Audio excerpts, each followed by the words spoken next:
A cikin wannan gajeren bidiyon zan nuna maka yadda za ka yi kallo a TikTok, WhatsApp, Instagram, YouTube, ka yi downloading na videos komi yawansu komi girmansu for free ta hanyar amfani da unlimited free data ko a layin MTN ko a layin Airtel. Kai tsaye bari in nuna maka yadda ake yin aiki. Step 1, ka shiga a cikin Play Store ka yi downloading na Stack VPN, idan kuma kana da shi sai ka shiga ka yi updating. Step 2, ka buɗe application ɗin kamar haka, sai ka danna akan waɗannan ɗigagan guda uku, sai ka danna akan update tweaks, zai nuna maka unavailable update, sai ka danna akan OK. Kai tsaye ka wannan fuska sai ka danna akan wannan cycle ɗin, kana danna shi kai tsaye zai buɗe maka PG kamar haka. Idan da MTN kake amfani sai ka danna akan MTN Unlimited 2022 wanda ke da alamar new kamar haka.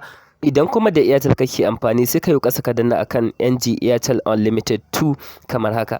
Ni ina amfani da MTN, da haka zan zaɓi MTN Unlimited 2022 new.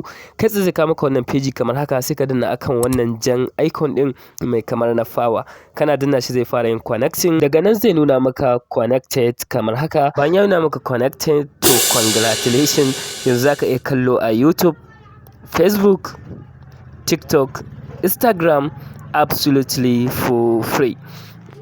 Kawai ka tabbatar ka buɗe datar ka, sa'annan ka yi amfani da layin ka wanda ba shi da data domin tabbatar da amfanin wannan application.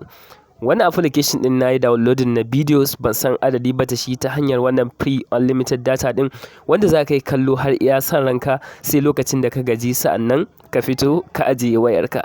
Kawai abin da za ka yi shine ka tabbatar ka da kunna datar ka, sa'annan ya kasance layin da ka yi amfani da shi ba shi da data, ta haka za ka gane cewa application ɗin yana aiki ba tare da matsala ba. Za ka iya kunna shi a wayarka, kai connecting da computer ka, kai downloading, kai chatting, kai dukkan wani browsing da kake yi ba tare da wata matsala ba. Wannan application yana aiki perfectly. Amma kafin ka wuce dan uwa, kada ka manta kai wannan bidiyon like, sa'annan ka danna wannan channel subscribe, sa'annan kai sharing zuwa ga 'yan uwa da abokan arziki domin kowa ya amfana.